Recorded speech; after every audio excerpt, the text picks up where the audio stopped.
অনেক কাল আগের কথা। দিনটি ছিল এক গ্রীষ্মের প্রচণ্ড রৌদ্রোজ্জ্বল দিন।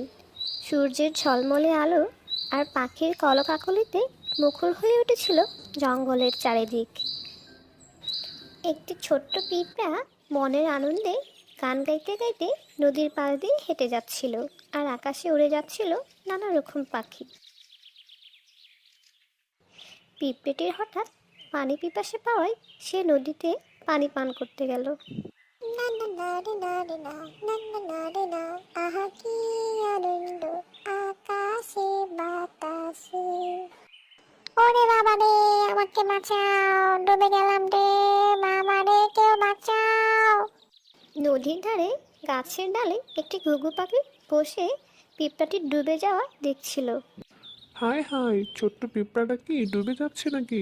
ওকে তো আমার বাঁচাতে হবে। পিঁপড়াটিকে বাঁচানোর জন্য পাখিটি একটি গাছের পাতা নিয়ে পিঁপড়াটির সামনে ফেলে।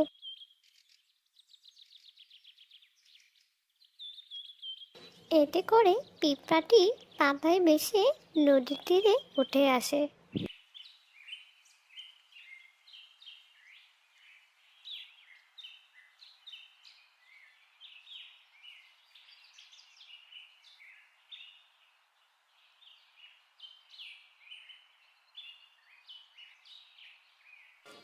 অসংখ্য ধন্যবাদ তোমাকে দয়ালু পাখি, তুমি আমার প্রাণ বাঁচিয়েছো।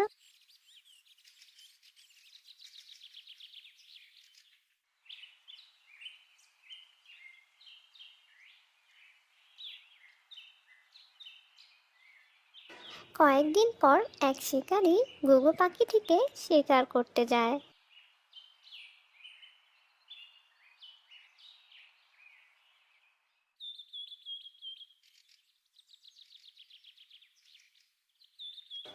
ছোট্ট পিঁপড়াটি তখন শিকারীকে দেখে ফেলে এবং মনে মনে বলে, হায় হায়, বন্ধু পাখিটিকে তো বাঁচাতে হবে, কি করি এখন? পিঁপড়াটি কোনো উপায় না পেয়ে লোকটির পায়ে গিয়ে কুট্টুস করে একটা কামড় বসিয়ে দেয়। ওরে বাবা রে, ওরে মারে, কি কামড় দিল রে, ব্যথায় মরে যাচ্ছে রে।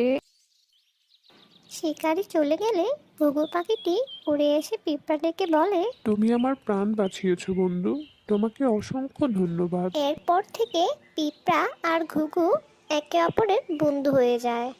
গল্পটি থেকে আমরা জানতে পারলাম যে ছোট বড় সকলেই একে অপরের উপকারে আসতে পারে এবং উত্তম কাজের প্রতিদান উত্তমই হয়। বন্ধুরা, এরকম মজার মজার কার্টুন ভিডিও পেতে আমাদের চ্যানেলটি সাবস্ক্রাইব করুন ও পাশে থাকা বেল আইকনটি বাজিয়ে দিন।